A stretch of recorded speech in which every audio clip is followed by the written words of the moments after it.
Hello, folks. Welcome back to the Catholic OCD Podcast. I'm your host, Nick Nolfi. Today, we have an expert in the studio on World War I and World War II history. Why do you need to know this as an American in the year 2023? Well, the expert in the studio is here to tell us why World War I and World War II history is so important for today. I'm your host, Nick Nolfi. Stay tuned. This is the Catholic OCD Podcast.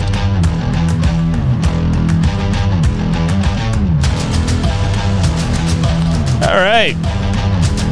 So if you guys are like me and you're kind of a nerd and you like history, well, you're in luck, because if you thought I was a nerd, wait until you meet this expert today. I want to introduce everybody to my son, Nicholas Ferdinando Nolfi. Yep. In the studio today to talk to us about World War I and World War II. So, Nick, why don't you tell us a little bit about yourself before we start? Make sure you talk right into the microphone. Mm-hmm. All right. So put the mic towards you, because you don't speak loud like your dad does. Okay, so go ahead. I'm Nicholas Nolfi. I go to Poland Seminary High School. I'm a freshman there. I go to St. Dom's Catholic Church, and I'm soon to be altar server there. Nice. And you're getting your permit. Yeah. Pretty soon, this week, Mm-hmm. right? Yeah, I'm eligible on Monday. Nice. So look out. Get off the roads. So let's go with, what do you want to go with? World War I? So what's it about? What happened? Why did we have a first World War? So main cause of it, in the Balkans, you have two main empires in the Balkans. You have the Austro-Hungarian Empire and the Ottoman Empire. They both had a bunch of different, like, ethnicities and everything. Both different ethnicities, like the Austro-Hungarian Empire had, like, Serbs, Croats, a little bit of Greeks, and then the Ottoman Empire, same people, Serbs, Greeks, Bulgarians, a lot. So now the Ottomans, that's when, like, so the Ottoman Empire is after, this would be after, we know Constantine, mm-hmm. when he took over or moved the empire to Byzantium, he renames it after himself, Constantinople. So this was really the kind of the rich place of the Christian world, right? Mm-hmm. Until it's taken over by the Ottomans. When would that have happened? I want to say around 15th, 16th century, maybe, around there. So like the 1400s? 1400s, 1500s, around there. Okay. So, yeah, I think that you're right. So now that's called Constantinople, basically gets taken over. And from that is where we get the Ottoman Empire. Mm-hmm. So then what happens with the Ottoman Empire and how their role that they played in World War I? So the monarchs of the Ottoman Empire, the leaders, were they just, honestly, for lack of a better word, racist against all the other ethnicities there. There's like a lot of mass genocide, a lot of mass killings, massacres, all of those against, like, especially Armenians. But so basically, by the beginning of the 1900s, the Ottoman Empire was collapsing. Like, a lot of those countries, like all those different ethnicities were like revolting, declaring independence. And that's what happened. Like, just before World War I, there was the two Balkan Wars. The first one was a bunch of countries declaring independence, like Greece, Serbia, Bulgaria, all those countries. That's where they got their independence from.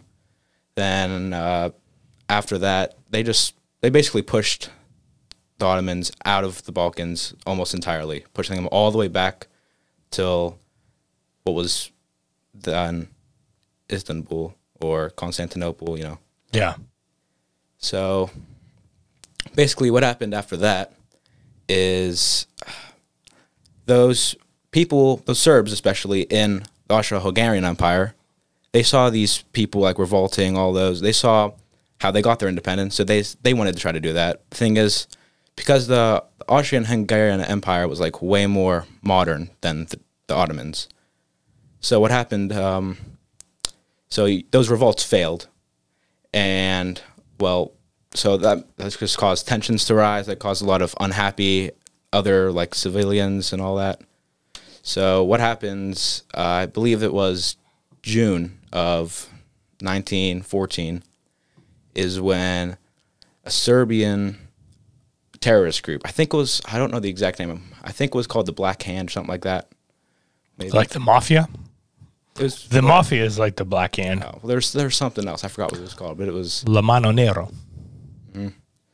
So, I forgot the name of the terrorist group, but anyway, they're one of the... Well, that terrorist group, what they did, Archduke Franz Ferdinand, he was supposed to soon become the leader of the Archduke of the Austro-Hungarian Empire. And what happened, he decided to take a carriage out into the streets of Sarajevo, which is modern-day, it's the capital of modern-day Bosnia and Herzegovina. And, well, that terrorist group was out in the streets. There was like a bunch of parades, a bunch of people out in the streets, and the terrorists tried to blend in there. Tried to, so what they did, they were like throwing explosives out into the road trying to kill the Archduke, but they failed.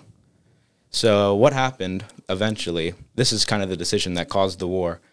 So they tried to the carriage tried to escape before before the Archduke could get assassinated. And the driver made a wrong turn and came face to face with one of the assassins, who just pulled a gun out, shot, and assassinated him and his wife. Wow. So, yeah. So then this causes great tension then between who? Okay, so it's kind of complicated. There was the Triple Alliance, which was Germany, Austro-Hungarian Empire, and Italy. Thing is, that was a defense like pact. So, like if one got attacked, yeah, the other two would join in. But if one declares war, then the other two don't have to. It's up to them.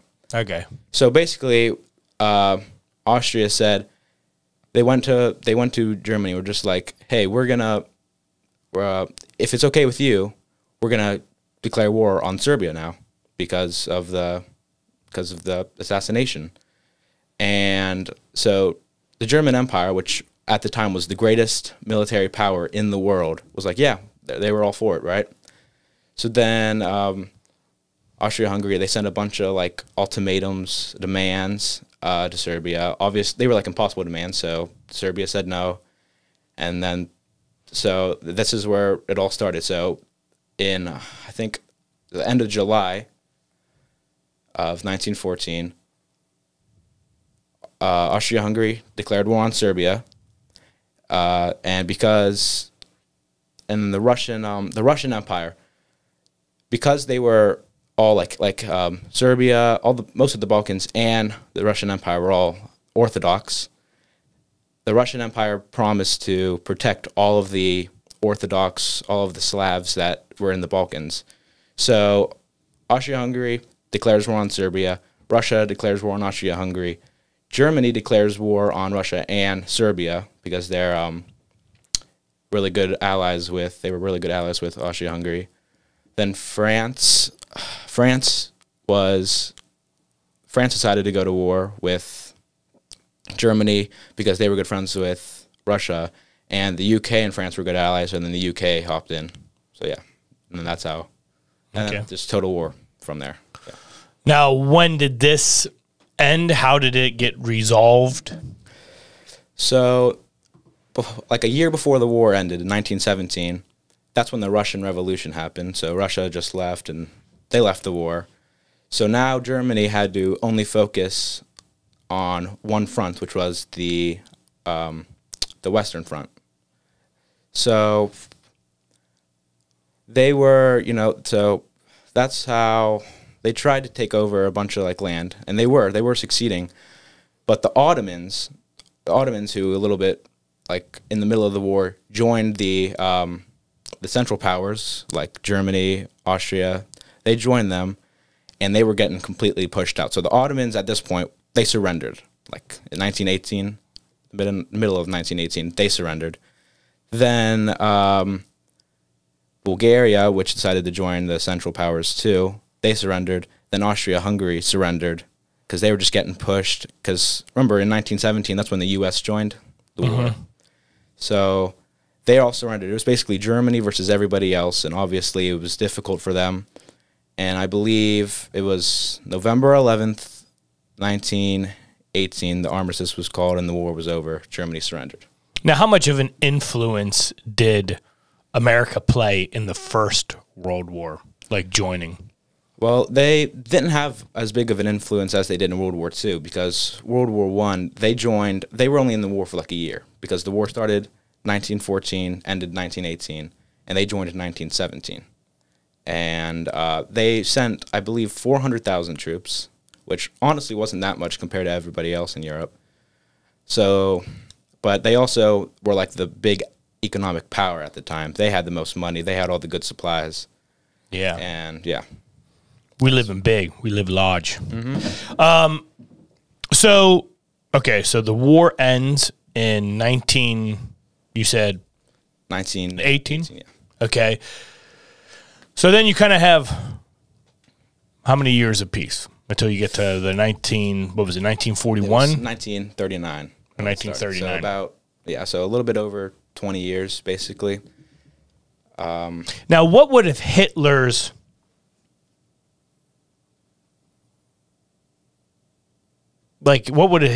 participation be in World War I?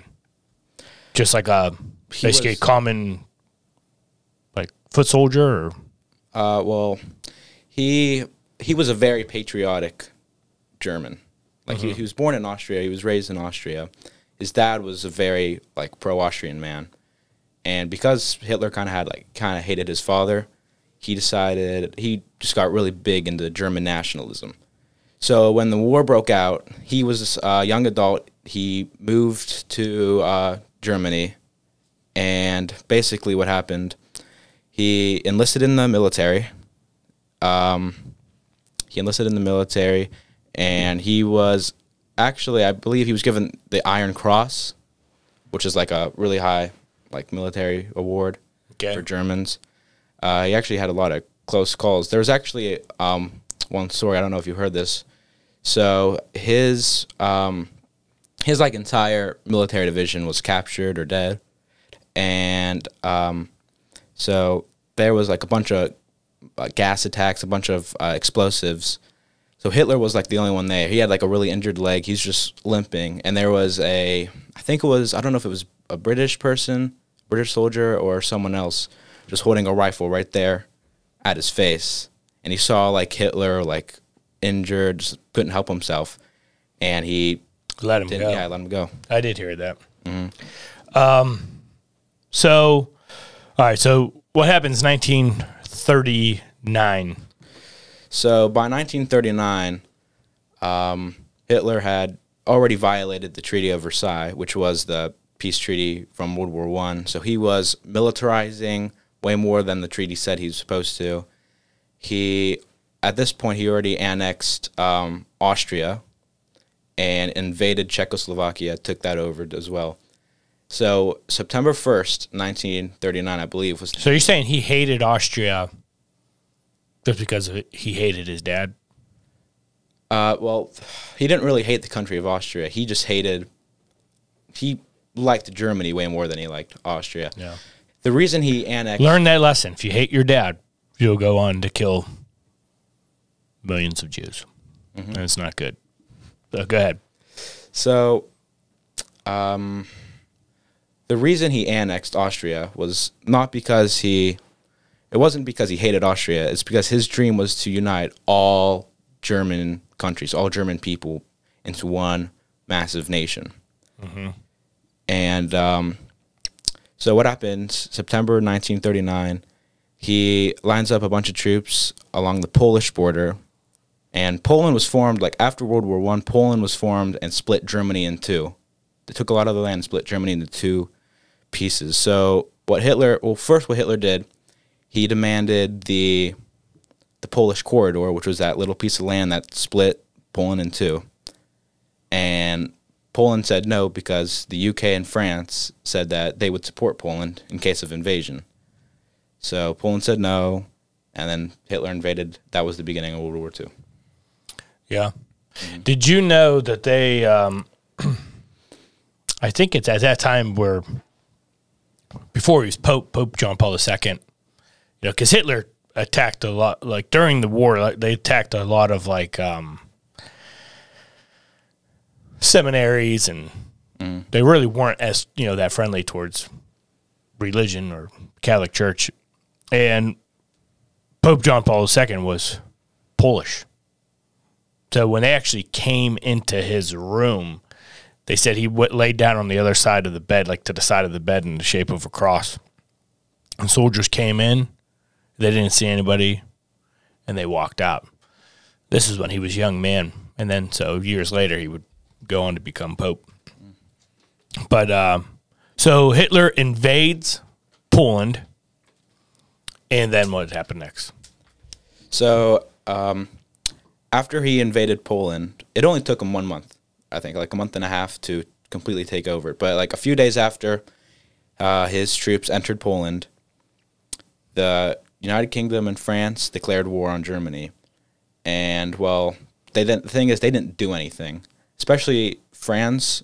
A thing about the French soldiers that some people say is that they just heard, like, they would see the German soldiers in their country, but the German soldiers, like, Hitler didn't attack France at all during this period of time. And so the thing is, the French didn't want to attack Germany out of fear of Germany attacking them back. Like, it was in a war, and they didn't want to attack the enemy, basically, because they were too scared. So French wusses. Yeah. It also didn't help because they hadn't industrialized or, like, modernized any part of their military after World War I because they were all, like, cocky about winning it. So they didn't change anything. Yeah. Yeah. So France basically doesn't want to engage. They declared war, but they didn't. But they didn't do anything. So basically, you know, Hitler calls their bluff, right? So then what happens? So it only takes about 3 weeks. 3 weeks in, Germany's taken over half of Poland. They've taken their capital, Warsaw. And then in between that period, Hitler and Stalin signed the Pact of, I think it was the Pact of Steel, I think. It was a defense pact between Germany and the Soviet Union. So about, I think it was the 17th of September is when the Soviet Union declared war on Poland. So from Poland's perspective, on the west, you have Germany attacking you, and then you have, on the east, you have the Soviet Union attacking you, two massive military powers. So that's why Poland fell within like a month or two, instantly. Yeah. All right. So then Poland falls. What happens next? So next was a period called the Phony War, which is just a continuation of what we talked about earlier. Just France not doing anything. The UK didn't do anything. I think it was. I don't know if it was at this point, but it was at some point at the beginning of the war. A British fighter plane flew over Germany and dropped like propaganda leaflets and a bunch of different like papers like telling Germany to leave them alone. And obviously Germany didn't listen. I'm pretty sure it was one British air marshal that said that action did nothing but give the people of Germany toilet paper for the duration of the war, is what he said. Nice. So. Mm-hmm. All right. So one, I know other big players that come in is, England's going to come in eventually or Japan, eventually the United States. Yeah. So what leads into these players coming into play? So the time when England joined in, it was about a year later. So Hitler took over he took over Norway, he took over the lowland states like Belgium, the Netherlands, Luxembourg, and then he invaded France, pushing through the Maginot Line, I don't know how to pronounce it. But anyway, after Germany invaded that's when England actually sent troops, and didn't really do much because France did fall within a few months. But as for like Japan, the U.S., Italy, so once Germany invaded France, that's when Italy finally declared war. Mussolini actually joined the war, and he invaded France a little bit. He didn't really do much because they were focusing on Africa is what Italy was focusing on. But yeah, as for the Japan and the U.S., so 1941 obviously was Pearl Harbor, which I'm pretty sure a lot of people know about. So Japan flies over December 7th. Yeah. Isn't that it's funny because I have this you know who this guy is here on my shirt? Godfather. You know when his birthday is? Is it December 7th? It is. Yeah. Because they say it on the second Godfather when they're throwing a surprise party for the dad for the Godfather, and I think Sonny is the one. Santino, he's the one who says, "Imagine the nerve of them Japs dropping bombs on Pop's birthday." And Fredo's like, "They didn't know it was Pop's birthday," but yeah, so. But he's not a real person, so go ahead. Continue. All right, so after Pearl Harbor, that's when FDR made the speech declaring war on Japan. The thing is, this is what a lot of people don't know. FDR, the U.S. never actually declared war on Germany. They only declared war on Japan. And what happened after that? After a few days after the U.S. declared war on Japan, Hitler declared war on the U.S., even though he didn't have to. It was kind of pointless towards him. But he declared war on the U.S., which that's how the U.S. got involved in the actual, the whole entire war. Yeah. Now, when you were talking about France, is it true that, Britain eventually wanted the French, before they lost? I guess, I don't know if this had to do with their Navy, where they kind of wanted them to blow up their own Navy ships just so the Germans couldn't take them and then use them. Yeah. I believe it was also kind of the British also. It's if any French divisions that refused to listen to Britain and blowing up their own stuff, I'm pretty sure the UK sent Navy ships and blew up a lot of France's Navy ships so that Germany couldn't use them as well. Yeah.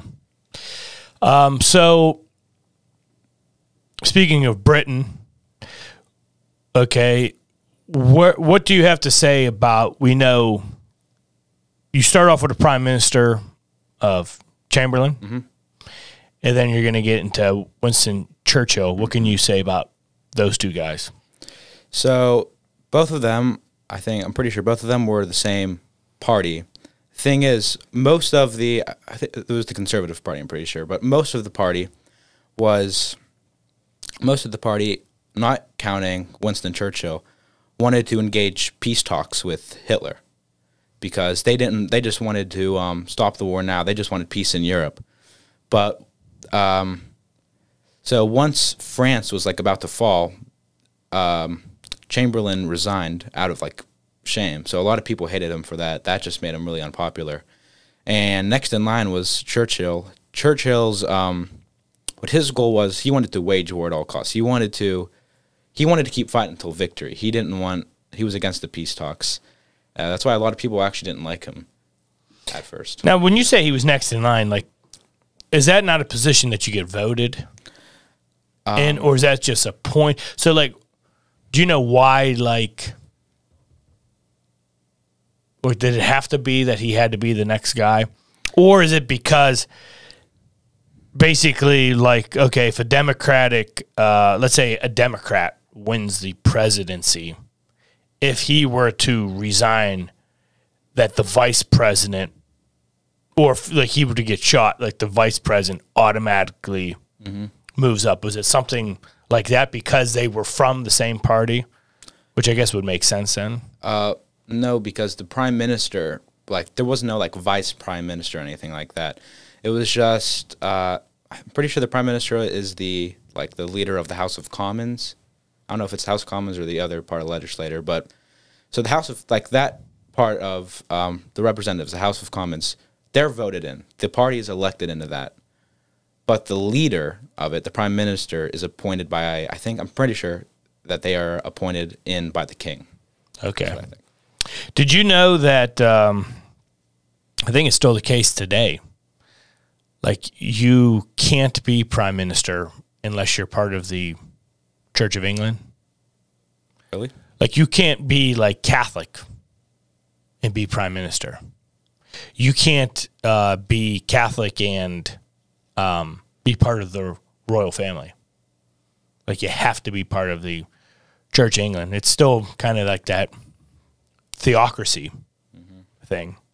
But, okay, so go ahead. Churchill gets involved. He says, listen, Hitler's full of crap with the whole peace thing. He doesn't want any deals. He's basically just wants to keep taking. So Churchill says, we got to fight. So what ends up happening? So during the German invasion of France, the United Kingdom had approximately 300,000 soldiers in France helping the French trying to fight off the Germans, but it didn't work. So this is actually like a really famous event. A lot of the British troops were trapped at Dunkirk, or like encircled, and they just didn't have the resources or like protection necessary to bring their naval ships back to Dunkirk to bring their soldiers home back to the UK. So what Winston Churchill did, I think it was Operation. I don't know if it was an operation, but it was something. Operation, I think, Dynamo was the name of it. It was, so basically Churchill said he wants the civilians. He wants to get civilian boats, hundreds of civilian boats, to volunteer and sail from England to Dunkirk to pick up the soldiers and then bring them back. And there was actually a lot of boats. There were hundreds of boats that just, people were like, yeah, I volunteer. There's actually a lot of people who were very, like, obsessed with trying to bring their soldiers home. Yeah. Well, that's cool. So, what ends up happening, like, to finish the war? And what's Russia's position in this war? So, originally, they were thought to be an ally of Germany. So, while really the Soviet Union was pretty much neutral, other than, like, the Winter War against Finland, which they really did bad in. So, after Hitler had pretty much taken over, like, most or all of Europe, mainland Europe, the UK, the US were trying to, like, tell Stalin, like, hey, look out, Hitler's planning to invade you. Thing about Stalin, he refused to believe that. He was stalling. Yeah. So he refused to listen to them. He was trying to say, or he wasn't trying to say anything, but he just believed that they were that him and Hitler were like going to be good pals during this war. But eventually what happened, Hitler launched a surprise attack. It was at the time, it was the largest ground invasion in history, and invaded the Soviet Union. And yeah, it was. Now, would you say that was his fatal flaw? Like, had he not, would you say it was a bigger mistake for him to wage war on the United States, or for him to actually invade, the Soviet Union? Because if you engage with America, okay, now you have America to deal with, which is huge. But if you don't invade the Soviet Union, not only do you maybe not have to fight against them, but there's a chance that they actually are on your side. So which one would you say is his fatal flaw? What was his biggest mistake, you think? Okay, well, the invasion of Russia itself, the invasion of the Soviet Union itself, was not necessarily his biggest mistake.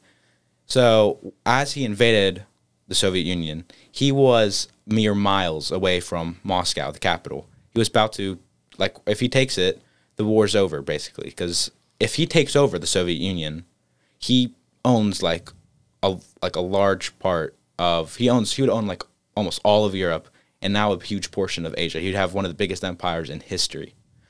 So the one mistake he made is, so winter hits. He's like this close to getting to Moscow.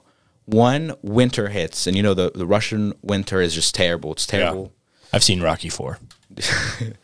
So when winter hits, all of his generals, all of his troops, all of that, his whole entire military is trying to ask him if they could dig in for the winter. That way, and then just wait for spring, and that way they're like when it's spring and all the snow melts, they're like this close, and and then they could take over Moscow.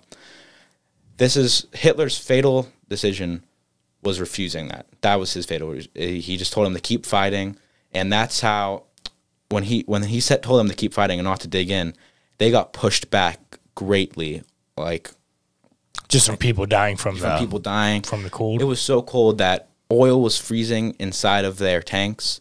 The horses were dying, men were dying. It was really bad. So then after like a month or two of the harsh winter, Hitler realized his mistakes. So then he said, all right, now you could dig in for the winter. But if he let them dig in earlier, I actually think there was a good chance he could have won the war. Wow. So what ends up being the end of Hitler? What happens to where the Germans lose this war? So during that time where the Russians were pushing back Germany, Stalin moved all of his factories more eastward, further away from Germany. That way they were safer, so it was safer for him to make more supplies. So there was that. Then there was in the south, when they took over France had a bunch of colonies. They owned at least half of Africa in colonies. And once Germany took over France, they took over all the colonies. But they didn't send a bunch of troops there to keep hold. So eventually what happened in, I think, 1942 through 1944, all of those French colonies that were taken over by Germany revolted and turned against Germany. They were it was called the Free France movement, I believe. So to where they just completely, Germany lost complete control of the African colonies there. And I think by 1944, the beginning of 1944, Germany and Italy were completely pushed out of France or of Africa, and that was the beginning of the downfall. Because then all those troops that were in Africa, all those troops that were in all these different places, made it to Europe, and then you had a bunch of different campaigns. You had the U.S., Canada, and the U.K., and some of those African soldiers reconquering France in the name of the Allies. Then you had soldiers who were in the Mediterranean. They landed in Italy, And a lot of people of Italy, that was the Italian Civil War, 1944, I think. It was the Italian Civil War. It was the fascist Italian government, and then there was a lot of like Italian civilians who were against fascism and the Allies' forces pushing up into Italy. Yeah, so it's really the Italians that take out Mussolini, right? Because Mussolini hated the mob. Now, are you familiar with the idea of Lucky Luciano? You know, did you ever hear of Lucky Luciano? No. You need to brush up on your Italian mob stuff. So, listen to this from old dad here. So, the legend was that America, like Lucky Luciano, Charles Scarface Luciano,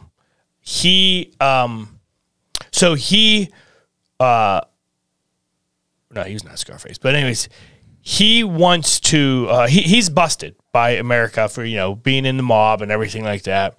And he is going to go to jail. So, and he's going to go to jail probably for a very long, long time. Luciano's the one who gave the mob the name of like, he would never want to name it. Like, you don't call it anything. So he would just say, you would call it like this thing of ours, La Cosa Nostra, you know? And did you ever hear the mafia called La Cosa Nostra? Just, you know, our thing, basically. But what ends up happening is back then the Italian mob was still connected a lot more to Italy. And that the story is that America wanted to port into Sicily and then make their way up through Italy. Mm-hmm. And Sicily said no. Luciano had the power to basically make a phone call and to make it so America could port into Sicily and then make their way up through Italy then.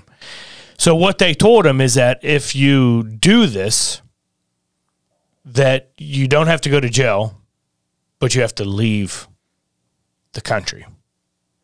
And that's what ends up happening is he did. He pulled the strings. America was able to port into Sicily. Luciano has to leave the country. He goes to Italy. He gets bored there. He goes to Cuba. And then what he was going to do is he was going to build Cuba up into like Las Vegas on steroids with casinos and this and that. You got to watch Godfather Part 2 to understand this kind of stuff. And what ends up happening is Luciano and like JFK had a common friend. You know who that common friend was? Who's our favorite like Italian singer in our family? Frank Sinatra? Frank Sinatra. Frank Sinatra was he was friends with Luciano. He was friends with JFK. And basically what happens is because Bobby Kennedy keeps on attacking the mob and stuff like that, and then you got the Cuban Missile Crisis, and now what they were going to do is if they shut down everything that had to do with Cuba, then that killed all of that. Like, Americans couldn't go to Cuba for like, you know, just some destination resort. And that's where basically then the mob killed JFK. And that's why they killed him. So, anywho, so forget about that. So what happens, so the colonies, the French colonies that were taken over by Germany aren't really manned. They lose, basically, Germany loses Africa. What ends up being we know there's the civil, like, revolt, basically, among the Italians. They hang Mussolini upside down by his nuts. Didn't they hang him? That's what I thought. You didn't hear that? No. Oh, yeah. But anyways, that's what I thought. Italians were jacked up people. So they get rid of Mussolini. And then what happens to Hitler? So after Hitler was pushed back in the Soviet Union, he had a plan to invade the Caucasus, which was like rich with oil. And so as he tried to do that, there was the Battle of Stalingrad, which was like one of the biggest Soviet cities at the time.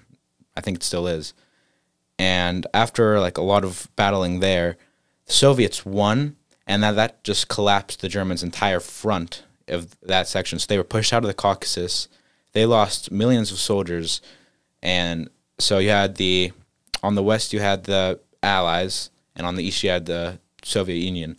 They were both closing in on Germany. And it was basically, at that point, it was a race towards Berlin. So, real quick, yeah, it says Mussolini was hanged, and he was shot and castrated. So, yeah, so go ahead. So what happened? So on the west, you had the Allies. On the east, you had the Soviet Union. There was a race to Berlin. Whoever got to Berlin first basically got control, but didn't matter. So after a few months, it was I think it was it was either May 5th or May 8th. It was the beginning of May, 1945. Berlin fell. It was, I think, April 30th, just before that, is when Hitler shot himself. Mm-hmm. And then about a week later, Germany surrendered, and that was the end of the war. Well, not the end of the war, but in Europe, it was the end of the war. Nice. So what do we as Americans need to learn from these wars? What advice would you give? We have to learn to take advantage of it because, there were millions of men who died just fighting for the country. So it's a very noble cause. That's why us as Americans, we have to understand that sacrifice and take advantage of the privileged life that we have here. Yeah. So if you look at just this war and all these deaths, in atheistic regimes, basically in the 20th century, they say there's 188 million people were killed. Why do you think faith should be something important to us as a society to not have to have these wars that wipe out millions? So faith-wise, you said faith-wise, not to have the wars? Yeah. Well, it's just a lot of people attacking their own religion because there are a lot of people that share the same religions are killing people with the same faith. So they're not... But you could be somebody who is a religion by name. Like, I'm Catholic, you're Catholic. We're Catholic Christians. Just because you're a Catholic, just because you have the title Catholic Christian, doesn't mean that that your Catholic faith is what leads you. So, even when the scriptures talk about us keeping God's law, it doesn't mean that you never make a mistake. It means keep it like a guiding light. Like, this is what you follow. Mm-hmm. And this is why a faith that's actually not, Catholicism isn't something that we just believe. It's something that we do. And since people don't follow that, it leads to confusion. And this is why, when I was in school, people didn't crap in litter boxes. And now you have to, unfortunately, deal with some of this stuff. So, yeah. Thank you guys for watching this show. Son did pretty good, huh? Just so you know, he came into the studio, he sat down. I said, what do you want to talk about? Do you want to talk about a war or something? He said, how about World War I, World War II? That was no prep time, no notes, no nothing. And he's intelligent because he's smart enough to like the Chiefs. So I want to thank my son, Nicholas Ferdinando Nolfi, for coming into the studio. Thank you guys for watching.